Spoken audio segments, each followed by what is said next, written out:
Tribes நேயர்களுக்கு வணக்கம். இன்றைய நிகழ்ச்சியில் நம்மோடு பேச அரசியல் விமர்சகர் திரு வில்லவன் ராமதாஸ் அவர்கள் இணைந்துள்ளார். வாருங்கள், அவரோடு பேசுவோம். தொடர் வணக்கம். வணக்கம். இஸ்ரேல், அமெரிக்கா மற்றும் ஈரானுடனான அந்த போர், அது என்ன 5வது நாளா தொடர்ந்துட்டு இருக்குது? என்ன மாதிரியான பாதிப்புகள் இன்னும் அங்க தொடருது? என்ன நிலைமை அங்க இப்போ போயிட்டு இருக்கு? அதை ஒரு சுருக்கமா சொல்ல முடியும்? போர் நினைச்சதை விட இன்னும் மூர்க்கமா நடந்துட்டு இருக்கு. அதான் இன்னைய வரைக்குமான ஸ்டேட்டஸ். இரண்டு தரப்பு, ஒரு தரப்பு இன்னொரு தரப்பை இன்னும் வேகமா தீவிரமான போருக்கு இழுக்கிறாங்க. ஸோ யுஏஇக்கு மட்டும் 650 பாலிஸ்டிக், குறைந்த தூர பாலிஸ்டிக் ஏவுகணைகளை ஏவியிருக்காங்கன்னா மற்ற இடங்களுக்கு அட்டாக் எந்த அளவில் போயிருக்குன்னு பாருங்கள். இஸ்ரேல் மேலே அடிக்கிறாங்க, மற்ற சுற்றி இருக்கிற மற்ற அரபு நாடுகள் மேலே இருக்குது. கூடுதலாக அமெரிக்கா என்ன பண்ணுறாங்கன்னா, இப்போ ஒரு இந்தியாவிலிருந்து வந்த ஒரு கப்பலை பயிற்சிக்கு, இந்தியாவின் அழைப்பின் பேரில் பயிற்சிக்கு வந்த ஒரு போர்க்கப்பல் ஒன்று இலங்கை கிட்ட அடிச்சிருக்காங்க. பயிற்சி இந்தியாவில் தான் நடந்துட்டு போகிறாங்க. ரிட்டர்ன் போகும்போது விசாகப்பட்டினத்துல ரிட்டர்ன் அப்படி தானே போய் ஆகணும். இலங்கையை சுற்றி போகும்போது கொழும்புக்கு பக்கத்தில் ஒரு 75 கிலோமீட்டரில் உலகப்போருக்கு அடுத்து இப்போ தான் கடலுக்கு அடியிலேருந்து நீர்மூழ்கி குண்டு போட்டு அந்த கப்பலை வந்து முழுகடிச்சிருக்கோம். அமெரிக்காவோட நீர்மூழ்கி கப்பல். ஆமாம், அது அமெரிக்கா ஒத்துட்டு இருக்கு. நாங்கள் தான் செஞ்சோம்னு சொல்லிட்டு. ஸோ அதில் ஒரு 102 பேர் வந்து மீட்க முடியல, கடலுக்குள்ளே இறந்துட்டாங்க செய்தி சொல்ல. ஏன்னா கடல்ல ஏதாவது விபத்தில் மூழ்குதுன்னா கப்பல் கொஞ்சம் நேரம் எடுக்கும். கீழே இருந்து வந்து குண்டு ஒன்று வெடிச்சு மூழ்குதுன்னு சொன்னா ரொம்ப வேகமா உள்ள போகும், சுதாரிக்க நேரம் இருக்காது. ஸோ இதை அவங்க கிளைம் பண்ணியிருக்காங்க, நாங்கள் தான் பண்ணோம்னு சொல்லி அமெரிக்கா ஒத்துட்டு இருக்கு. இப்போ ஈரான் என்ன செய்யும்? இன்னும் தீவிரமா தாக்கி ஆகணும். இது சம்பந்தமே இல்லை. இது வந்து ஒரு பயிற்சிக்கு வந்துட்டு போற ஒரு கப்பல். ஆக யாருமே நெறிமுறைகளை இனி ஃபாலோ பண்ண அவசியம் இல்லைங்கிற ஒரு நிலைமைக்கு போரை எஸ்கலேட் பண்ணியிருக்காங்க. ஓகே, அதாவது போருக்கு தயாராகாத ஒரு போர்க்கப்பலையும் சம்பந்தமே இல்லை. அவங்க வந்தது இந்தியாவின் அழைப்பின் பேர்ல இந்தியாவில் ஒரு பயிற்சிக்கு வர்றாங்க. அது ஒரு யூஷுவல் எக்ஸசைஸ். இதுல நீங்க அந்த மாதிரி ஒரு அழைப்பின் பேர்ல நீங்க அட்டாக் பண்றீங்கன்னா அது என்ன ஆகும்? நீங்க வெறுமனே ஒரு ட்ரெடிஷனல் வார் மாதிரி இல்ல அது. நீங்க யார வேணா அப்ப என்ன ஆகும்னா அடுத்தடுத்து அந்த போரை அடுத்த எல்லைக்கு நகர்த்துறாங்க. இப்பதான் அது பிரச்சனை அதிகமாகும். அமெரிக்காவுக்கெல்லாம் ஆக போற செலவு இருக்கு இல்லையா, இதுவரைக்குமான அழிவு, சுத்திய வளைகுடா நாடுகள்ல இவர்கள் தாக்கிய விமான தளங்கள், மற்ற சேதம், இன்னொன்னு அவங்க வந்து ஒரு இதுக்கும் ஏவுகிற அந்த ஏவுகணை எதிர்ப்பு சிஸ்டம் இருக்குல்ல, அதை ரீஃபில் பண்றது ரொம்ப கஷ்டம். இன்னும் எவ்வளவு ஈரான் கிட்ட ஏவுகணைகள் இருக்குங்கிறது தெரியாம அவங்களால அதை ஃபில் பண்ணவே முடியாது. நீங்க மார்க்கோ ரூபியோ சொன்னதே, அவங்க ஒரு மாசத்துக்கு 100 ஏவுகணைகளை செய்யறாங்க. அதை தடுக்கிற சிஸ்டம் வந்து 7லேருந்து 10 செய்யறோம் அப்படின்றாரு. 10 ஆண்டுகளா சேர்த்து வச்சிருந்த இந்த அமைப்புகள் இருக்கு இல்லையா, இந்த ஏவுகணை எதிர்ப்பு அமைப்புகள் இருக்குல்ல, அந்த அதெல்லாமே வந்து இந்த 5 நாள்ல தீந்துருச்சு. 5 நாள்ல தீந்துருச்சு. புது சப்ளைக்காக நாடுகள் வந்து கேட்டுக்கிட்டே இருக்காங்க. புது சப்ளை முடியாது. இந்த பிரச்சனையே என்னன்னு சொன்னா, சப்ளை எல்லாமே ஈரான் இதுக்கு தான் போகுது, இஸ்ரேலுக்கு தான் போகுது. இஸ்ரேலை காப்பாத்துறது தான் அமெரிக்காவோட ப்ரையாரிட்டி. இதுதான் வந்து ஒரு துபாயை சேர்ந்தவர் ஷேக் அவர் சொல்லியிருந்தாரா? அதாவது எங்களை கை விட்டுடுச்சு அமெரிக்கா, ஆமா, அதுக்கு பதிலாக இஸ்ரேலுக்கு பாதுகாப்புறதுக்கான ஏற்பாடை தான் வந்து அமெரிக்கா செஞ்சுட்டு இருக்கு. அதான் எதார்த்தம். அது மட்டும் இல்ல, அமெரிக்கன் செனட்டர் ஒருத்தர் என்ன சொல்லியிருக்காருன்னா, 40 வருஷமா இஸ்ரேல் ஒரு முட்டாள் அமெரிக்க அதிபருக்காக காத்துட்டு இருந்தது. ஈரானுடனான சண்டைக்கு ஓகே சொல்ற ஒரு முட்டாளுக்காக இஸ்ரேல் காத்துட்டு இருந்தது. 40 வருஷம் கழிச்சு இஸ்ரேலுக்கு அப்படி ஒரு முட்டாள் கிடைச்சிருக்காருன்னு சொல்லி தன்னுடைய நாட்டு அதிபரை சொல்றாரு அமெரிக்க செனட்டர் ஒருத்தர். அமெரிக்காவில் இந்த விமர்சனம் ரொம்ப தீவிரமாயிட்டு இருக்கு. இந்த போர் கண்டினியூ ஆகுதுன்னு வச்சுக்கோங்களேன். இந்த போர் கண்டினியூ ஆகும்போது அமெரிக்காவிற்கான இழப்பு இன்னும் பெருசாயிட்டே போகும், நாடுகள் கைவிட்டுக்கிட்டே போகும். யூகே பெருசா வந்து போர்ல கலந்துக்கிறேன்னு சொல்லல, உடனே நீ என்ன பெரிய சர்ச்சில் நீ அப்படின்னு இவரு அவனவம்படுத்திருக்கிறாரு. பிரிட்டனை, பிரான்ஸ் ஒதுங்குறாங்க, ஜெர்மன் இல்லை போர்ல பங்கேற்கிறது இல்லை அப்படின்னு சொல்லிட்டாங்க. ஸ்வீடன் இப்ப நேரடியா இதுக்கு வந்து இந்த போருக்கே கண்டனம் தெரிவிச்சிருக்காங்க. ஸோ ஐரோப்பிய நாடுகள் கொஞ்சம் கொஞ்சமா போயிட்டு வரட்டாமான்னு சொல்லிட்டு அவங்க கிளம்புறாங்க. நாட்டோல இருந்தே வெளியேறணுன்ற அளவுக்கு பேசிட்டு இருக்கிறாங்க. ஸ்பெயினோட பிரைம் மினிஸ்டர் வந்து அப்படி பேசுனதுக்கு, அதாவது நாங்கள் வந்து எங்களோட இராணுவ தளவாடங்களை நீங்கள் ஈரானை தாக்குறதுக்கு நாங்கள் தரமாட்டோம் அப்படின்னு சொன்னதுக்கு, அப்போ நான் உங்ககிட்ட வர்த்தகத்தை நடத்த மாட்டேன், உங்களோட எல்லா வர்த்தகத்தையும் நிப்பாட்ட போறேன்ற மாதிரி ட்ரம்ப் சொல்லியிருக்காரு. அது அப்படி ரியாக்ட் பண்றாங்களா? அது எப்படி எடுத்துக்கிறது? இல்ல இந்த ஒரு வருஷத்துல ட்ரம்ப்போட புத்தி எப்படி இருக்குங்கிறது எல்லாரும் தெரிஞ்சிட்டு இருப்பாங்க. அப்படி ஒரு பேசுவாருன்னு தெரிஞ்சுதான் அந்த மாதிரி ஸ்பெயின் வந்து உடனே ரியாக்ட் பண்ணல, போதுமான கால அவகாசம் எடுத்துக்கிட்டு தான் ரியாக்ட் பண்றாங்க. ஸோ ட்ரம்ப் இது மாதிரி யாருக்கு சொல்லலை, நீங்க கணக்கு போட்டு பாருங்க. கனடாக்கு சொன்னாரு, ஐரோப்பிய யூனியனுக்கு சொன்னாரு, ரஷ்யாவுக்கு சொன்னாரு, சீனாவுக்கு சொன்னாரு, இந்தியாவுக்கு சொன்னாரு. சொல்லாத ஆள் பாக்கி கிடையாது. ஸோ இது ட்ரம்ப் ரெண்டு தான் இதற்கு பின்னால் காரணம் இருக்க முடியும். ட்ரம்ப் ஒரு வெத்து வேட்டு, இன்னும் 3-4 மாசம் சமாளிச்சா போதும், ட்ரம்ப்பால எதுவும் பண்ண முடியாதுங்கிற எண்ணம் இருக்கலாம். அல்லது ஒரு கட்டத்துக்கு மேல ட்ரம்ப்புக்கு வந்து இங்க அமெரிக்கால பெரிய ஆதரவு இல்லை, கோர்ட்லயா இருந்தாலும் சரி, காங்கிரஸா இருந்தாலும் சரி, எங்குமே ஆதரவு இல்லை, மோதி பார்த்துக்கலாங்கிற ஒரு எல்லைக்கு வந்திருக்கலாம். ட்ரம்ப்பை மதிக்க அவசியம் இல்லை அப்படிங்கிற எல்லையை நோக்கி மெல்ல மெல்ல நண்பர்கள் நகர்றாங்க. இதுதான் யதார்த்தம். ஏன்னா இந்த ஆளை கட்டிக்கிட்டு பயணிக்கவே முடியாது, எப்போ என்ன செய்வார்னு தெரியாது, இவரை தூக்கி சுமக்கிறது கஷ்டம். இது ஒரு டெட் வெயிட்டுங்கிற முடிவுக்கு நாடுகள் அநேகமாக வர்றாங்க அப்படிங்கிறது தான் இதை வச்சு நம்ம புரிஞ்சுக்கணும். பட் ஸ்பெயின் ஒரு ரொம்ப முக்கியமான ஒரு நகர்வு. யார் இந்த பூனைக்கு மணி கட்டுறது, யார் முதல்ல எச்சு துப்புறது இவங்களை பார்த்து அப்படிங்கிற ஒரு குழப்பம் இருந்தது இல்லையா, அதுல முதல்ல ஸ்பெயின் வந்திருக்கு. மற்றவர்களும் கொஞ்சம் கொஞ்சமா அதை சொல்லுவாங்கன்னு நம்புறேன். ஏன்னா ஜெர்மன் வந்து ரொம்ப கேஷுவலா சீனாவோடு கை கொடுக்குறாங்க. இதையும் கூட யாரோ ஒரு ஐரோப்பிய நாடு சீனாவோடு வர்த்தக உறவை வந்து ரொம்ப வலுவாக்குனாங்கன்னு சொன்னா ஏனைய ஐரோப்பிய நாடுகள் ஓடி வந்துடும் பின்னாடியே. ஏன்னா இப்போ ஐரோப்பாவுக்கு போற எண்ணெய் விலை வந்து உயர்ந்திருக்கு, இயற்கை விலையெல்லாம் உயர்ந்திருக்கு. அவங்க ரஷ்யன் ஆயில பர்ச்சேஸ் பண்ண வேண்டிய நெருக்கடியில் இருக்காங்க. அவன் யுக்ரைன்ட்ட சொல்லியிருக்கான்னு நினைக்கிறேன், கொஞ்சம் பாதையை திறந்து விடப்பா, எங்களுக்கு நெருக்கடி முற்றுதுன்னு சொல்லிட்டு. ஸோ போரில் அமெரிக்கா ரொம்ப மூர்க்கமா இறங்கியிருக்கலாம். இந்த மாதிரி ஒரு கப்பலை மூழ்கடித்து அல்லது அங்க வந்து 1700க்கு மேல அட்டாக் பண்ணி அமெரிக்கா ஒரு மூர்க்கமான தாக்குதலை தொடுக்கலாம். ஆனால் அது ஒரு மோசமா காயம்பட்ட ஒரு சிங்கத்தோட உருமல். அது அப்படிதான் நம்ம கணக்கு எடுத்துக்கணும். மோசமா காயம்பட்ட சிங்கம் வேணா, பலவீனமா இருக்கிறவன் எப்படி இது பண்ணுவானோ அந்த மாதிரி எடுத்துக்கலாமா? பலவீனமான்றது இல்லை, அதாவது அமெரிக்கா இப்போ நான் ஸ்ட்ராங்கா இருக்கேன்னு ப்ரூவ் பண்ண வேண்டிய நிலைமையில இருக்கு. இப்போ நிரூபிக்க வேண்டிய கட்டத்துக்கு வந்தீங்கனாலே நீங்க பலவீனமா வரீங்கன்னு அர்த்தம். எப்போ உங்களை நான் நிரூபிச்சே ஆகணுங்கிற ப்ரெஷர் எப்போ வரும்? இது பல பேர்கிட்ட இருந்திருக்குது. நீங்க ஹிட்லரோட வரலாறு எடுத்து பார்த்தீங்கன்னா தெரியும். ஹிட்லர் இல்லை நான் ஸ்ட்ராங்காக தான் இருக்கேன்னு ப்ரூவ் பண்ண முயற்சி பண்ணி தான் ஹெல்த் வைஸும் நாசமாக போனார், தாக்குதல்லையும் நாசமாக போனது அப்போ தான். ஸோ அமெரிக்காவினுடைய இந்த நடவடிக்கைங்கிறது அவர்கள் நான் ஸ்ட்ராங்காக இருக்கேன்னு காட்ட வேண்டிய, அல்லது ட்ரம்ப்போட ஈகோவுக்காக நடத்துகிறாருன்னு தான் நான் நம்புகிறேன். நீங்கள் முதல் அட்டாக்லேயே பார்த்தீங்கன்னா கொமேனி அட்டாக், அதில் சிக்கல் ஈரானை அடிக்கிறதுக்கு 1000 காரணத்தை ஃபேப்ரிகேட் பண்ணியிருக்க முடியும். அதை மேற்கு உலக நாடுகள் அதை ஆதரிச்சிருக்கும். சிக்கல் நீங்கள் வந்து ஒரு பள்ளிக்கூடத்தை அட்டாக் பண்ணி ஒரு நாட்டினுடைய அதிபரை காலி பண்ணுறீங்க, அதிபருக்கு மேலான அதிகாரம் பெற்ற ஒருத்தரை காலி பண்ணுறீங்க. இதை வெளிப்படையாக எந்த நாட்டாலையும் ஆதரிக்க முடியாது. இது ஃபண்டமெண்டலாக இருக்க பிரச்சனை தான். இந்த தாக்குதலை வெளிப்படையாக ஆதரிக்கிறதுக்கான எந்த காரணமும் கிடையாது. அப்படியே இருந்தாலும் இந்த தாக்குதல் ஒரு அவர்களுடைய அந்த ஃபெசிலிட்டி, நியூக்ளியர் ஃபெசிலிட்டியை அழிக்கிறேன் அல்லது இராணுவ நிலைகளை அழிக்கிறேன் அப்படிங்கிற அளவில் அந்த தாக்குதல் துவங்கியிருந்தாலாவது மற்ற நாடுகள் ஆமாம் அங்கே ஜனநாயகம்ல அது இதுன்னு ஏதோ ஒரு உருட்டிருக்கலாம்.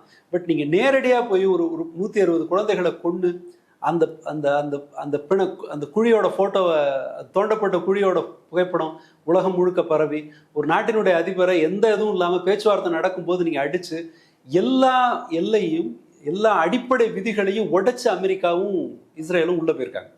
அப்படி இருக்கும்போது வெளிப்படையாக அவர்களை எந்த நாட்டாலையும் ஆதரிக்க முடியாது. அதுதான் சிக்கல். அடுத்த முக்கியமான காரணம், இவங்களால இந்த போரை நீண்ட காலத்துக்கு இழுக்க முடியாது.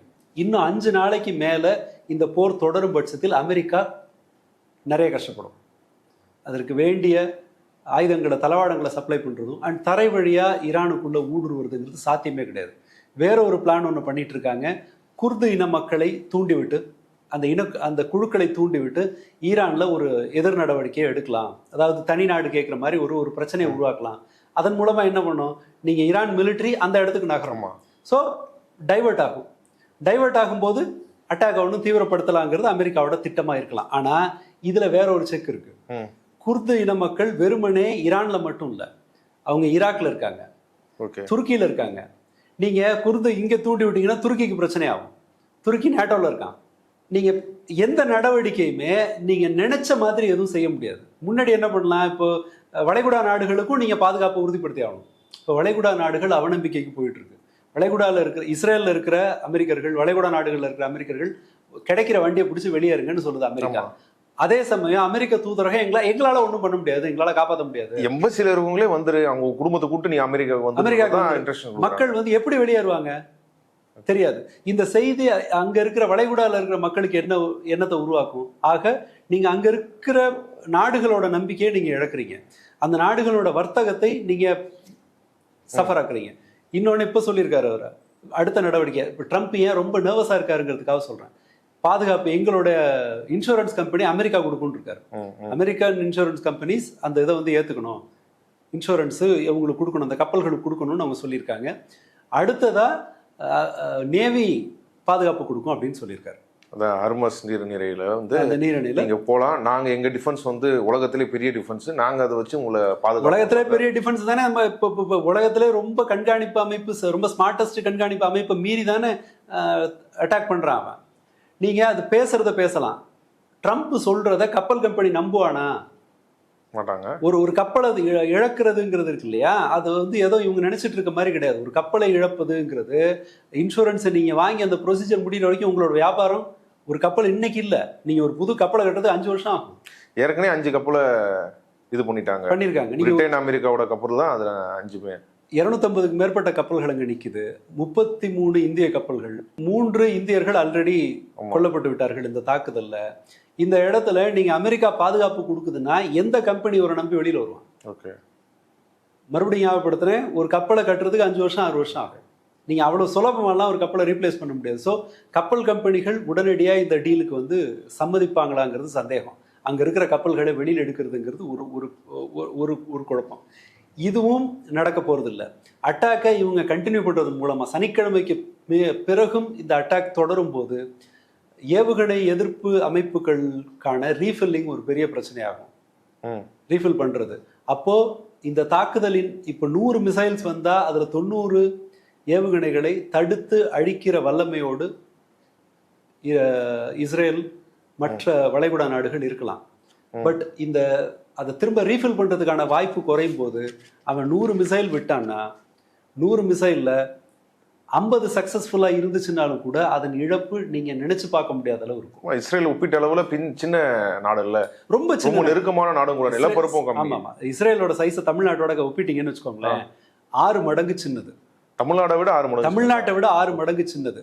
நீங்க நடந்து போனீங்கன்னாலே 1 மணி நேரத்துக்கு 6 கிலோமீட்டருங்கிற வேகத்துல நீங்க நடந்து போனீங்கன்னாலே 1 வாரத்துக்குள்ள நீங்க இந்த எல்லையில இருந்து இந்த எல்லைக்கு வந்துடலாம். அண்ட் அகலம் பாத்தீங்கன்னா, இது நீளத்தை நான் சொல்றேன், அகலம் சில இடங்கள்ல வெறும் 15 கிலோமீட்டர். இஸ்ரேலோட அகலம் பாத்தீங்கன்னா இங்க இருந்து இந்த இதுக்கு ஒரே நாள்ல நீங்க இங்க இருந்து இந்த எல்லைக்கு வந்துடலாம்.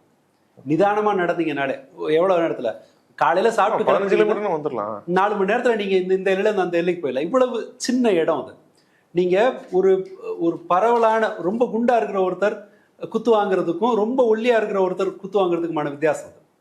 இங்க குத்து வாங்குறதுக்கு அல்லது மூஞ்சில குத்து வாங்குறதுக்குமான வித்தியாசம் அது. ஏன்னா இதுல வந்து மிசைல்ஸ் வந்து விழுதுன்னு சொன்னா, ஈரான்ல வந்து ஏவுகணைகள் விழுவுதுன்னு சொன்னா, ஈரான் ரொம்ப பெரிய நிலப்பரப்பு, இந்தியால பாதி இருக்கிற நிலப்பரப்பு அது, பெரும்பாலும் மலை பிரதேசம். அந்த இடத்துல வந்து நீங்க 1000 ஏவுகணைகளை வீசினாலும் 1000 குண்டுகளை போட்டாலும் கூட அதன் பாதிப்புங்கிறது பரவலா இருக்கும்.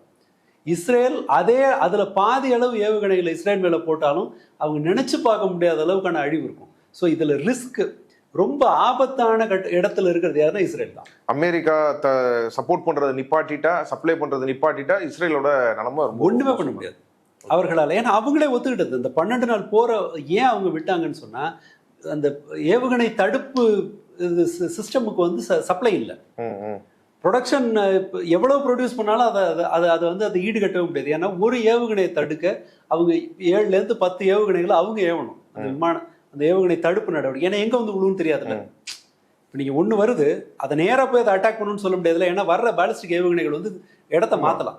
என்னோட வடிவமைப்பு என்னன்னா, மேலே ஏறி போய் வளிமண்டலத்துக்கு மேலே போய் திரும்ப வந்து விழும். ஓகே, இதான் அதோட மெக்கானிசம். அப்படி இருக்கும்போது ஒண்ணு இந்த பக்கம் போதா அந்த பக்கம் போதான்னு தெரியாத போது அது வர்ற பாதையை நோக்கி பல்வேறு ஏவுகணைகளை நீங்க அனுப்பணும். அப்படி ஒரு குழப்பம் இருக்கும்போது நீங்க அவன் ஒண்ணு அனுப்புறதுக்கு நீங்க 100 கணக்கில் செய்யணும். அண்ட் அவர்களோட ட்ரோன் இருக்குல்ல, 20,000 ரொம்ப ரொம்ப மலிவான ட்ரோன்கள் அவங்கள அனுப்புறாங்க. முதல்ல அதை ஒரு செட்டை அனுப்பிடுவது. அனுப்பும்போது அங்க இருக்கிற ஏவுகணை இல்ல குறைந்த தூர ஏவுகணைகள், ரொம்ப வீக்கா இருக்கிற ஏவுகணைகளை முதல்ல அனுப்பி தடுப்பு மிசைல்ஸை வந்து யூஸ் பண்ண வச்சு அதை ரீஃபில் பண்றதுக்கு ஒரு டைம் வேணும் இல்லையா, அதுக்குள்ள அடுத்த அட்டாக்கை நடத்துறது.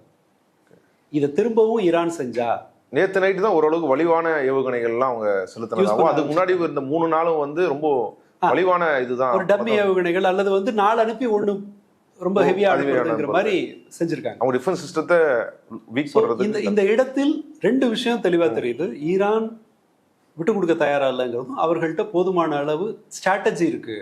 நீங்க அட்டாக் எல்லாம் கவனிங்களேன், ஏதாவது தவறி போன அட்டாக்னு ஒண்ணு கவனிங்க, பக்கத்துல விழுந்திருக்கும்.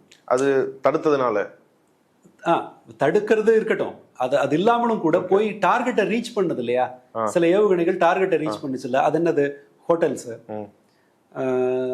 மற்ற இதுல வந்து தூதரகங்கள் பக்கத்துல போய் விழுந்திருக்கு, சவுதி அரேபியா. சோ டார்கெட் இதெல்லாம் வந்து ஈரான்ல இருந்து இந்த மாதிரியான இலக்குகளை கரெக்டா வச்சு அடிக்க முடியுது அப்படின்னு சொன்னா அவங்க கிட்ட அந்த பிளான் வந்து கரெக்டா இருக்குன்னு அர்த்தம். சைனா உதவுது லொகேஷனை மேப் பண்றதுக்குன்றாங்களே, அது வாய்ப்பு நிறைய உண்டு. ஏன்னா இவ்வளவு ப்ரிசைஸா அக்யூரேட்டா ஒரு அட்டாக் நடக்குதுன்னா ஒரு ஹெல்ப் வேணும். பாகிஸ்தானுக்கு சீனா தான் ஹெல்ப் பண்ணுச்சுன்னு சொல்லி அப்போ ஒரு செய்தி வந்து, அதுக்கப்புறம் அவன் ஏரோப்ளைன் வந்து விற்கும் போது அவன் என்ன சொன்னான்னா, போரில் நிரூபிக்கப்பட்ட விமானங்கள்னு அவன் சொன்னான். இங்க சீனா உதவி செய்திருப்பதற்கான வாய்ப்பு நிறைய உண்டு. ஏன்னா சீனாவுக்கான பெருமளவு ஆயில் சப்ளை ஈரான்ல இருந்து வருது. ஈரானில் பெருமளவு முதலீடு சீனா பண்ணியிருக்கு. வளைகுடா பிராந்தியத்தில் ஈரானை விட்டு தர்றதுங்கிறது சீனாவுக்கு அது ஒரு பெரிய கழுத்தை நெரிக்கிற ஒரு விஷயம். அது அதனால சீனா வெளிப்படையா எதுவும் செய்யல. தொழில்நுட்ப ரீதியா சீனா இவர்களுக்கு உதவி செஞ்சிருக்கிறதுக்கு எல்லா வாய்ப்புகளும் உண்டு. இப்போது வரை செஞ்சிருக்கிறதுக்கான வாய்ப்பு உண்டு. தலைமை இல்லை, அதனால ஒருங்கிணைக்கப்பட்ட அட்டாக் நடக்காதுன்னு இவங்க நம்பினாங்க. ஒருங்கிணைக்கப்பட்ட அட்டாக் இல்லாமலே கூட அவர்களால ஒரு ஒரு ஒரு திட்டமிடலோட வேலை செய்ய முடியுது. அதாவது ப்ரீ பிளான்டா இருக்கலாம், அல்லது அவர்கள் வேற ஒரு ஒருங்கிணைப்புக்கு வந்திருக்கலாம். இல்லை, ஒரு டீமும் தனித்தனியாக வேலை செய்ய ஏதோ ஒன்று நடந்திருக்கும். ஸோ தட் இவங்க அட்டாக்கை குறைக்கல, அது தீவிரமாக இருக்கு, இலக்குகள் எந்த பிரச்சனையும் இல்லாமல் நடந்துட்டு இருக்கு. அண்ட் அவங்களுடைய ரெஸ்பான்ஸும் கூட பார்த்தீங்கன்னா பயமுறுத்துற மாதிரியான ரெஸ்பான்ஸ் எல்லாம் வேற ஈரான் சைட்லேருந்து கொடுக்குறாங்க. பேச்சுவார்த்தைக்கு தயார் இல்லைங்கிறத அவங்க தெளிவாக சொல்கிறோம். ஸோ தட் ஈரான் தரப்பிலிருந்து இது நிற்கிறதுக்கான வாய்ப்பு இல்லைங்கிறதான் தெரியுது நமக்கு. ஓகே, எப்போ இது முடியும் அப்படின்னு அமெரிக்காவும் நெத்தன்யாவும் இவங்கெல்லாம் சொல்ல வர்றது என்னன்னா, அங்கே ஒரு ஆட்சி மாற்றம் நடந்து அவங்க வந்து யூஎஸ் கொள்கை கூட முரண்படாமல் ஒத்துழைசைவாக இருக்கும்போது அங்கே ஒரு பிரச்சனை வராமல் இருக்குன்றாங்க.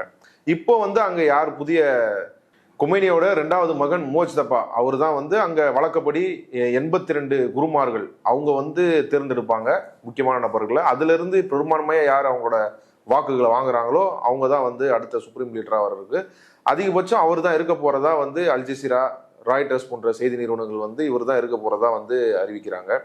அப்போ வேற இன்னொரு ஆல்டர்னேட்டான ஒரு கட்சியோ ஒரு வேற யாரோ வந்து இன்னொரு தலைவரோ வந்து அங்கே பொறுப்பேறதுக்கு வர மாரி இப்போ இருக்கும் ஏதோ சமிக்கைகள் அங்கே இல்லை. இவர் வந்துட்டாரு. அதான் இப்போ நெத்தன்யாவு தரப்பு என்ன சொல்றாங்கன்னா, அவங்க ராணுவம் என்ன சொல்லுதுன்னா, இன்னொரு சுப்ரீம் லீடர் வந்தாலும் அவருக்கு இதே தான் கதி, அவரும் கொல்லப்படுவார் அப்படின்றது தான் சொல்லப்படுது. அப்போ உள்நாட்டு நிலைமைகள் எப்போ மாறும், இது எப்போ முடியும், இவரும் வந்தா கொல்லதான் போடுவார் இல்ல, அது நம்ம சொல்ல முடியாது. ஏன்னா நாம் இதுல 2ஐயும் குறைவாக மதிப்பிட முடியாது. ஈரானோட அந்த எதிர்த்தாக்குதல் வலு எவ்வளவு நம்ம ஒத்துக்கணுமோ அதே அளவுக்கு இஸ்ரேலோட அந்த டார்கெட்டை ரீச் பண்ணுறது. ஏன்னா இஸ்ரேலுங்கிறது தனி இல்லை இல்லையா, அமெரிக்காவோட சிஸ்டம் இருக்கு. ஒட்டு மொத்தமாக உலகத்தில் இருக்கிற பெஸ்ட் உளவு அமைப்பு எல்லாத்தையும் அவங்க பயன்படுத்தலாம். 2க்கும் வாய்ப்பு இல்லைங்கிறத மறுக்கிறதுக்கு இல்லை. ஆனால் இதில் ஒருவேளை அவர் கொல்லப்பட்டாலும் அவர்கள் அதை அடிப்படையாக வச்சுட்டு கொமேனி கொல்லப்பட்ட போது இது கலைஞ்சிரும், ஆட்டம் கலைஞ்சிரும் தான் இவங்க எதிர்பார்த்துருப்பாங்க. ஆனால் அது நடந்ததா இல்லை. ஸோ அவர்கள் அடுத்த ஆல்டர்னேட்டுக்கும் போகலாம். இது எல்லாமே ஒரு தலைமை இல்லாமலே கூட இந்த இந்த இந்த அவர்களுடைய அந்த புரட்சிகர காவல்படையாகட்டும் இராணுவமாகட்டும் எல்லாமே அவங்களோட ஸ்ட்ரென்த்தை சரியா பயன்படுத்துறாங்கிறது தெரியுது இதன் மூலமா. இல்ல, இவரே வந்து அவரோட 2வது மகன் இப்ப புதுசா பதவியேற்க போறவரே வந்து புரட்சிகர காவல்படையில நீண்ட நாட்கள் பணியாற்றி அவங்களோட இன்ஃப்ளூயன்ஸ்ல தான் அவர் வராரு அப்படின்றதையும் சொல்லப்படுது. அந்த அனுபவத்தின் அடிப்படையில தான் அவர் மேல வர்றாரு, அது உண்மைதான். 2வது அவரை தான், அதுக்காக தான் அவருடைய கொமேனியோட இறுதி சடங்குகள் தள்ளி வைக்கப்பட்டிருக்கு. 3 டேஸ் என்னமோ தள்ளி வச்சிருக்காங்க. ஏன்னா இவரை ப்ரொடெக்ட் பண்றதுக்காக, அதுக்கான ஏற்பாடு செய்யறதுக்காக. நம்ம அதை மறுக்க முடியாது. நம்ம என்ன நடக்குங்கிறத வந்து நம்ம அனுமானிக்க முடியாது. ஆனால் நடப்பவை எல்லாவற்றையும் பார்க்கும்போது அமெரிக்கா கூட இல்லை, அமெரிக்கா கூட ஏதோ ஒரு சமரசத்துக்கு தயாரா இருக்கலாம், அமெரிக்காவுடைய அதிகார வர்க்கம். பட் ட்ரம்ப் வந்து தன்னுடைய ஈகோ பிரச்சனையா பார்க்குறாரு, அல்லது நெதன்யாகுவிடமிருந்து விடுபட முடியாமல் இருக்கிறாருன்னு கூட வச்சுக்கலாம், ஏதோ ஒன்று வச்சுக்குவோம். ஸோ இவர்கள் இந்த போரை இன்னும் மூர்க்கமாக்குறதுக்கான வேலையை தான் இன்னைக்கு பார்த்துருக்குறாங்க. அது இன்னும் கண்டினியூ ஆகும். பட் அது தொடர இந்த போரில் ஈரான் தாக்கு பிடிக்க இஸ்ரேலும் அமெரிக்காவும் ரொம்ப மோசமான இழப்புகளை சந்திக்கும். அமெரிக்காவுக்கு புரிகிற மொழி பணம். எவ்வளவு நேரம் அமெரிக்க அரசாங்கம் வந்து ட்ரம்ப்போட இந்த நடவடிக்கைக்கு ஒத்துழைக்கும்? இந்த தாக்குதலுக்கு ஆயுதம் சப்ளை பண்றதையோ இதை தொடர்ந்து நடத்திட்டு இருக்கிறதையோ எத்தனை நாளைக்கு ஒத்துழைக்க முடியும்? இல்ல, ட்ரம்ப்பை கட்டுப்படுத்துறதும் ஒரு கட்டத்துக்கு மேல அவங்களுக்கு சாத்தியம். அதனால நம்ம சொல்ல முடியாது. ஏன்னா பொருளாதார இழப்பை ஒரு கட்டத்துக்கு மேல அது தாக்கு பிடிக்காது. பல சமயங்கள்ல ட்ரம்ப் பல்ட்டி அடிச்சிருக்காரு. நாம யோசிக்க வேண்டியது ட்ரம்ப் இந்த கிறுக்குத்தனத்தை எவ்வளவு தரம் கண்டினியூ பண்ணுவாருங்கிற அளவுக்கு நாம யோசிக்கலாமே தவிர, ஒரு கட்டத்துக்கு மேல அமெரிக்க அதிகார வர்க்கத்தால், முதலாளிகளால் ரொம்ப சுலபமாக ட்ரம்ப்பை வழி கொண்டு வர முடியும். இந்தியாவின் மீது அவர் வரி போட்டார் இல்லையா, இந்திய இறக்குமதி பொருட்கள் மீது வரி போட்டார்.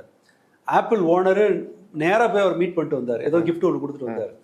எலக்ட்ரானிக் கூட்ஸுக்கு வரி கிடையாதுன்ட்டாங்க, விலக்களிச்சிட்டாங்க. ஸோ சம்ஹவ் ட்ரம்ப் கையை முறுக்கிறதுக்கான சிஸ்டம்னு ஒன்று அமெரிக்காவில் இருக்கும். எப்போ அது வருது, இவர் ஈகோவுக்கு எவ்வளோ தூரம் இடம் கொடுக்குறாங்கங்கிறதான் விஷயம் அதில். மற்றபடி இது நம்ம ஜோசே மாதிரி சொல்றதுக்கு இல்லை. ஏன்னா ட்ரம்ப் வந்து அப்படித்தான், அவரோட இயல்பே அப்படித்தான். பட் ஒரு கட்டத்தில் அரபு நாடுகளோட நெருக்கடி, அமெரிக்க பொருளாதார இதில் கட்டுப்படுத்துறவங்களோட நெருக்கடி, இதெல்லாமே சேர்ந்து ஓரளவுக்கு அவருக்கு ப்ரெஷரை எப்போ போடுவாங்கங்கிறது தெரியல. பட் இன்னொரு 4-5 நாளைக்கு பிறகு அமெரிக்கா ரொம்ப கஷ்டப்படும். இப்பவே அவர்கள் வந்து அமெரிக்க சைடுல இருந்தே நிறைய ஒத்துக்கிறாங்க, கணிசமான இழப்பை எதிர்கொண்டிருக்கிறாங்க. அண்ட் பல்வேறு இடங்கள்ல அவங்க தோத்துருக்காங்க, வீரர்களும் கொல்லப்பட்டிருக்கிறாங்க. அது கூட ரொம்ப குறைவு தான். மற்றபடி அந்த டார்கெட் ரொம்ப அக்யூரேட்டா அடிக்கிறாங்க. இதெல்லாமே அமெரிக்கா வீக்னஸ் தெரிஞ்சிருங்கிறது அவங்க அமெரிக்காவோட பிரச்சனை, இழப்பு அல்ல. 1000 பேர் செத்தாலும் அவனுக்கு ஒன்றும் பெரிய கெபாசிட்டி என்ன இதுன்றது, நீ இவ்வளவுதானா அப்படிங்கிற செய்தி உலகத்துக்கு போகுது இல்ல. ஈரான் மாதிரி ஒரு ஆளால வந்து இன்னொன்னு அமெரிக்கா ஒன்றும் வெல்ல முடியாத ஒன்றுலாம் கிடையாது. ஆப்கானிஸ்தான்ல என்னாச்சு, வியட்நாம் சொல்லலாம், அப்ப ஆப்கானிஸ்தான்ல என்னாச்சு, எல்லா தொழில்நுட்பமும் இருக்கிற போதே ஆப்கானிஸ்தான்ல அவர்களால் தாக்கு பிடிக்க முடியல, அந்த அமைப்பே அழைக்க முடியல. அதுக்கப்புறமும் வெளியேறதான் செய்தாங்க. குண்டு போட்டு ஆட்சியை மாற்றுவதுங்கிறது 40 வருட வரலாற்றில் நடந்ததே கிடையாது. நீங்க எந்த இடத்துலையும் குண்டு வீசி ஒரு ஆட்சி மாற்றத்தை கொண்டு வரவே முடியாது, கொண்டு வர முடிஞ்சதே கிடையாது. அதுதான் யதார்த்தம். இவங்க அதனால வந்து வெறுமனே ஏவுகணை தாக்குதல், விமான தாக்குதலை வச்சுக்கிட்டு ஈரான்ல ஒரு ஆட்சி மாற்றத்தை கொண்டு வந்துட முடியுங்கிறது வந்து பகல் கனவு. அது புள்ளிதான் வந்து இது ஒரு மற்ற நெருக்கடிகளுக்கான ஒரு டைவர்ஷன்ஸ், அவங்களோட நெருக்கடிக்கு, ட்ரம்போட நெருக்கடிக்கும் நெதன்யாகுவோட நெருக்கடிக்கான ஒரு டைவர்ஷனுக்காக மட்டுமே இது செய்யப்படுதுன்றத கன்வின்சிங் பாயிண்டா இது ஒண்ணுதான் இருக்கு. ஏன்னா ஏற்கனவே கடந்த கால அனுபவம் அதுதானே இருக்குது. இப்போ இதுக்கு வேணா நம்ம ரெஃபரன்ஸை ஹிட்லர் எடுத்துக்கலாம். ஹிட்லர் வந்து ஏன் மேல போர் நடத்த வேண்டியிருந்தது அப்படின்னா, அதற்கு இந்த போரை தாக்கு பிடிக்க முடியாத அளவுக்கு பொருளாதார பிரச்சனையா இருந்தது. ஒரு புதிய போரின் வழியாத்தான் புதிய போர் நடத்தி அதை வச்சுட்டு அங்கிருந்து கொள்ளையடிச்சிட்டு வந்து, அல்லது கடன் வாங்கி, அல்லது பிரச்சனையை தள்ளி போட்டு, அந்த போரின் வழியா நிகழ்கால பிரச்சனைகளை அவங்க தள்ளி வச்சாங்க. இங்க போய் அடிச்சு கொண்டு வருவாங்க. ஸோ அதை வச்சுட்டு வேற பாண்டு ரிலீஸ் பண்றது, அந்த மாதிரி ஏதோ ஒன்று. எனக்கு அது எக்ஸாக்ட் அந்த டெக்னிக்காலிட்டி எனக்கு தெரியல. புதிய போரின் வழியா புது கடன் வாங்கி பழைய கடனை கட்டுவோம்ல, அதை போலதான் புதிய போர்களின் வழியா பழைய பிரச்சனைகளை சமாளிச்சாரு. ஆனா ஒரு கட்டத்துல எல்லாமே சேர்ந்த போது ஒரு பெருசாளி மாதிரி பொந்துக்குள்ள அடைச்சுக்கிட்டு தற்கொலை பண்ணிட்டு செத்தார். இவங்க செய்யறது என்னன்னு சொன்னா, இதை செய்யலன்னு சொன்னா இவங்களுக்கு பேசுறதுக்கு ஒன்றும் இருக்காது. இவங்க அடுத்த கட்டம் நிகழ்கால பிரச்சனைகள் கழுத்தை பிடிச்சு நிற்கும். நீங்க நெதன்யாகுவை பார்த்தீங்கன்னா, ஏன் மோடி வந்த போது உலக நாடுகள் யாருமே இஸ்ரேலுக்கு வர தயங்குற காலத்துல உலகின் 4வது பெரிய எக்கனாமின்னு இவங்க கிளைம் பண்ற 145 கோடி மக்கள் இருக்கிற ஒரு நாட்டின் தலைவர் வர்றாரு, அதி உயர் தலைவர் வர்றாரு. அப்போது புரோட்டோகாலை ஃபாலோ பண்றதுல நெதன்யாகுவுக்கு என்ன பிரச்சனை இருக்க முடியும்? ஆனால் அவர் அந்த புரோட்டோகாலை ஃபாலோ பண்ணல, நீதித்துறையை அழைக்கல, நீதித்துறை தலைமையை அழைக்கல. அதனாலதான் எதிர்கட்சிகள் வெளிநடப்பு பண்றாங்க.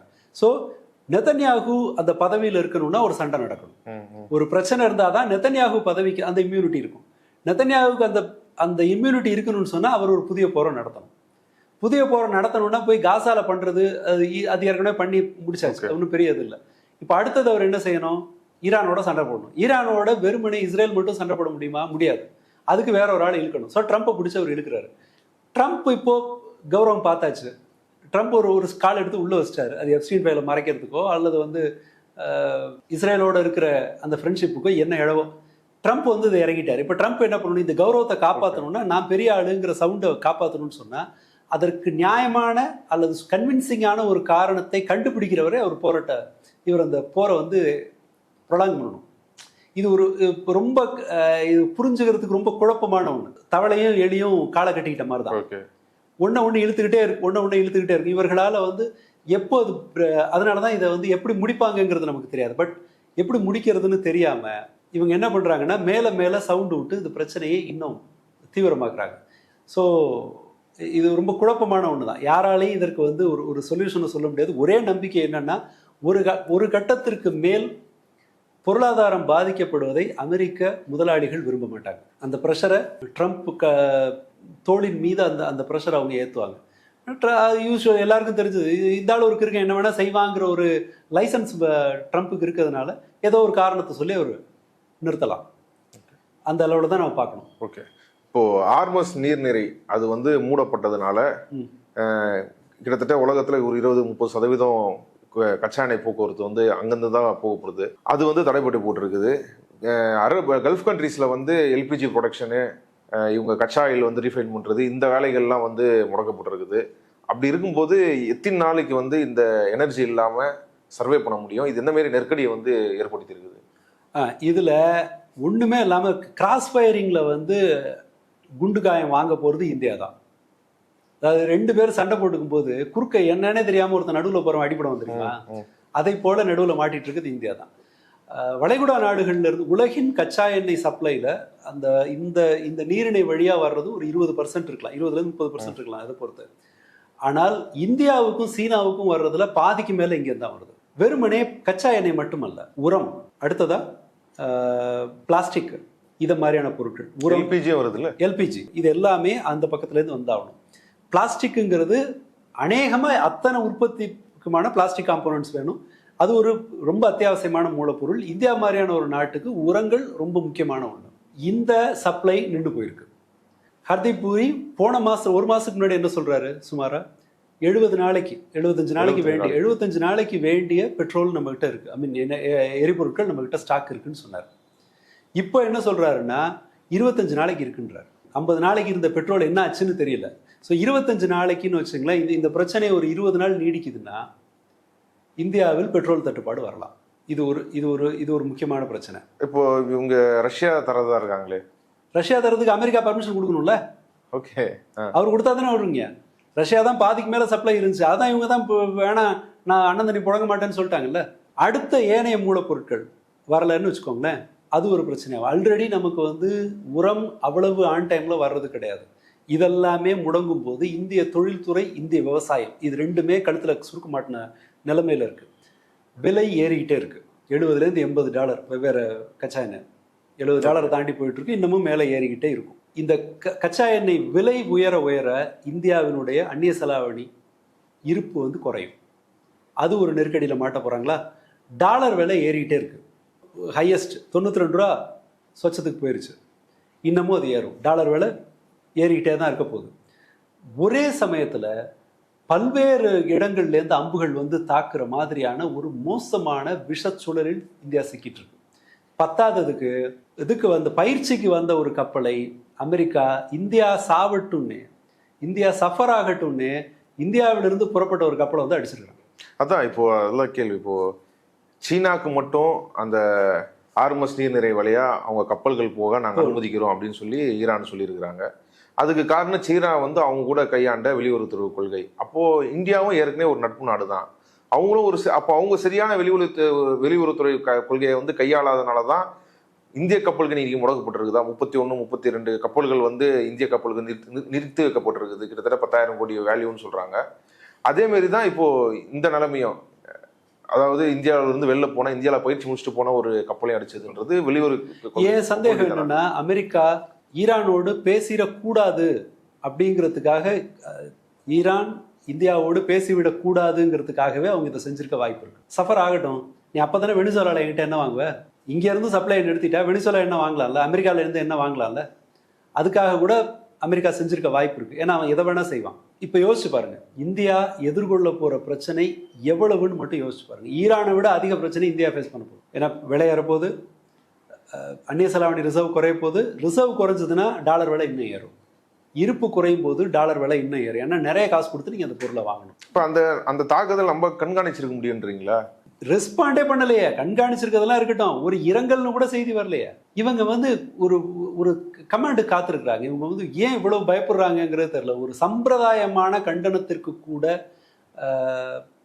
தயார் இல்லாமல் மோடி அரசாங்கம் செயல்பட்டு இருக்கு. காங்கிரஸ் சைட்ல இருந்து கண்டிச்சிருக்காங்க, இந்த மாதிரி இந்தியாவுக்கு வந்துட்டு போன ஒரு கப்பல் இதா இருக்கு, ஏன்னா ஒன்றும் ரெஸ்பாண்டே பண்ண மாட்டாங்க, பக்கத்துல நிலைமையை உன்னிப்பா கண்காணிக்கிறோங்கிற ஒரு வார்த்தையோட முடிச்சிருவாங்க. ஸோ தட் இந்த கோழைத்தனம், அதானி அம்பானியை மட்டும் காப்பாத்தினா போதுங்கிற அந்த திமிரு, இது எல்லாமே சேர்ந்து ஒவ்வொரு இந்தியனுடைய பாக்கெட்லையும் நஷ்டத்தை கொண்டு வந்து திணிக்குது. கூடுதல் செலவை உங்க வீட்டு பட்ஜெட்லையும் என் வீட்டு பட்ஜெட்டிலும் இந்த நமக்கு சம்மந்தமே இல்லாத ஒரு போர் நம்ம வீட்டு டேபிளில் கொண்டு வந்து நஷ்டத்தை வைக்குது. இழப்பை நாம சந்திக்கிற மாதிரி ஒரு நிலைமை வந்துருக்கு. அதான் ஈரானோட ராணுவ கமாண்டர் வந்து நெத்தன்யாவு இருக்கிற இடத்த வந்து நாங்கள் மேப் பண்ணிட்டு இருக்கிறோம், அதை நாங்கள் கண்காணிச்சு தான் இருக்கிறோம், அவர் எங்கே தங்குறாரு, எங்கே வந்து அவர் ஐஆர்எஃப் சந்திச்சு ஆலோசனைகள் நடத்துகிறாரு, இது எல்லாமே அவரோட மொத்த மூவிங்கை நம்ம வந்து மேப் பண்ணிட்டு தான் இருக்கிறோம். சீக்கிரம் வந்து இஸ்ரேலோட பிஎம்ஓ வந்து இருக்க மாட்டார் அப்படின்ற ஒரு எச்சரிக்கை விட்டுருக்குறாங்களே, அது சாத்தியமா? இல்லை, நான் பர்சனலாக இந்த மாதிரியான எந்த சவடாலையும் நான் நம்புறதில்லை. ஏன்னா நம்ம விரும்புகிறோமோ இல்லையோ, இஸ்ரேல் தலைமை தான் உலகத்தில் ரொம்ப பாதுகாப்பாக வைக்கப்பட்டு அதற்கான எக்யூப்மெண்ட்ஸ் அவனுக்கு இருக்குது, மற்ற சப்போர்ட் அவனுக்கு இருக்குது, அதில் ஒரு நீண்ட கால அவர்களுக்கு ஒரு அனுபவம் இருக்குது. ஸோ இது எப்போதுமே ஒரு போரில் வந்து இந்த மாதிரியான ஒரு ஒரு மிரட்டல் அல்லது வந்து ஒரு சவடால் வந்து எல்லா இடத்துலையும் அது இருக்கும். அதனால அது வந்து அவ்வளவா வெயிட்டேஜ் நம்ம கொடுக்க தேவையில்லை. ஒருவேளை இது நடக்கணும்னு சொன்னால் அதற்கான தொழில்நுட்ப உதவியை ரஷ்யாவோ சீனாவோ தான் கொடுக்கணும். பட் ரஷ்யாவும் சீனாவும் உறுதியாக அதை கொடுக்க மாட்டாங்கங்கிறது தான் என்னுடைய நம்பிக்கை. ஏன்னா அவங்க உலகளாவிய அளவில் அமெரிக்கா வந்து ஒரு ரவுடி மாதிரி செயல்படுது, நாம டிப்ளமேட்டிக்கா செயல்பட்டு உலக நாடுகளை நம்ம பக்கம் இழுக்கணுங்கிறதா சீனாவோட திட்டம் மாதிரி தெரியுது. இப்பவும் கூட இவங்க கமிட் பண்ணிக்கல. ஆனா நாங்க ஈரான் கேட்டா நாங்க வந்து அதெல்லாம் செய்வாங்க, அந்த அளவுல செய்வாங்க. ஆனால் இந்த மாதிரி ஒரு தலைவரை கொள்றதுக்கு செய்ய மாட்டாங்க, அதற்கான சப்போர்ட்டை தரமாட்டாங்க. ஈரானால அந்த அளவுக்கு ப்ரிசைஸா ஒரு அட்டாக்கை செய்ய முடியுங்கிறது எனக்கு அந்த நம்பிக்கை இல்லை. ரொம்ப ரேர் கேஸ்ல சாத்தியமா இருக்கலாம், லட்சத்துல ஒரு சாத்தியம் இருக்கலாம். ஸோ இதை நாம வந்து பொருட்படுத்த தேவையில்லை. அது வழக்கமாவே நாம இதுல சொல்லணும்னா 2009 ரொம்ப தீவிரமா அந்த ஈழப்போர் நடந்த போது ஏதாவது நல்லது நடந்துடாதான்னு இருக்கும் போது நடேசன் ஒரு பேட்டி கொடுத்தாரு. என்னங்க உங்களை முல்லைத்தீவை தாண்டி ஒரு சின்ன புதுக்குடியிருப்பு வரைக்கும் கொண்டு வந்துட்டாங்க, எப்படி இதை எதிர்கொள்ள போறீங்கன்னு. இது ஒரு உத்தி, இது ஒரு தந்திரோபாய பின்னகர்வு. நாங்கள் முன்களத்தில் இருந்த ரொம்ப வலுவான வீரர்கள் எல்லாத்தையும் நாங்கள் கொண்டுட்டோம், இதுக்கு மேலே சிங்கள படையில் வந்து புதுசாக சேர்ந்தவங்க தான் இருக்காங்க, எங்கள் மக்கள் சாதாரணமாக ஒரு கட்டை எடுத்துகிட்டு போய் கூட அவங்களெல்லாம் அடித்து முடிச்சிருவாங்க, இது வந்து ஒரு பின்னகர்வு தான், இது நாங்கள் தோக்கலை பின்வாங்கலை, நாங்கள் திரும்ப வந்து மீண்டும் வந்து பிடிச்சிருவோம் அப்படின்னு சொன்னாங்க. அப்போ அன்னைக்கு இருந்த ஏஜுக்கு எனக்கு என்ன தோணுச்சுன்னு சொன்னால், ஆமாம் இது ஏதோ ஸ்ட்ராட்டஜி தான் போல இருக்கு அப்படின்னு நான் நினச்சேன். பட் எதார்த்தம் அப்படி இல்லை. பட் அவ்வளோ வீக்காக அந்த மாதிரியான ஒரு சூழலில் ஈரான் இருக்குன்னு உறுதியாக நம்பல. பட் இந்த மாதிரியான ஸ்டேட்மெண்ட் வந்து எப்போதும் அவங்க நாட்டை உற்சாகமாக வச்சுக்கிறதுக்கு, அப்புறம் நான் நெத்தனியாக விட்டுருவேன் அவர் போயிட்டு போறாரு நான் சொல்ல முடியும். அவங்க அந்த மாதிரி தான் சொல்லுவாங்க. பட் அதை நம்புறதுக்கு அவசியம் இல்லை. மற்ற விஷயங்களை நாம பொருட்படுத்தலாம். ஒரு F-35 வந்து அடிச்சிருக்கோம் அப்படின்னு கூட சொன்னாங்க, அதையும் நாம எடுத்துக்க அவசியம் இல்லை. அது வழக்கமாக இந்த மாதிரியான செய்திகள் வந்துகிட்டே இருக்கும். பட் ரியாலிட்டி ஒரு 2 நாள் கழிச்சு தெரியும். மற்ற எல்லா தாக்குதலும் ஈரான் கிளைம் பண்றது மற்ற நாடுகள் ஒத்துக்குது. அப்போ அந்த செய்தியை நாம் எடுத்துக்கலாம். பட் இது போன்ற கருத்துக்கள் எப்போதும் வரும். ஒருவேளை அடுத்து வர கொமேடியோட மகன் இதை மாதிரி ஒரு ஸ்டேட்மெண்ட்டை சொன்னார்னா ரைட், அதில் ஏதோ ஒரு காரணம் இருக்கான்னு நம்ம ஆராய்ச்சி பண்ணலாம். மற்றபடி இது ஒரு பொருட்படுத்தத்தக்க ஸ்டேட்மெண்ட் அல்ல, சும்மா உற்சாகப்படுத்துறதுக்காக, அவங்க நாட்டை உற்சாகப்படுத்துறதுக்காக சொல்றது. இஸ்ரேல் கூட அதை நம்ப மாட்டாங்கன்னு தான் நான் நினைக்கிறேன். இந்த ஈரான் அமெரிக்கா இஸ்ரேல் வார ஒட்டி எந்த அளவான மாற்றங்கள் உலக அளவில் நடந்துட்டு வருது, என்ன மாரி பொருளாதார நெருக்கடி வரப்போகுது, இந்தியா எந்த மாதிரியான பாதிப்புகளை எதிர்கொள்ள போகுதுன்றதை விரிவாக இவ்வளவு நேரம் சொன்னதுக்கு மிக்க நன்றி. நன்றி.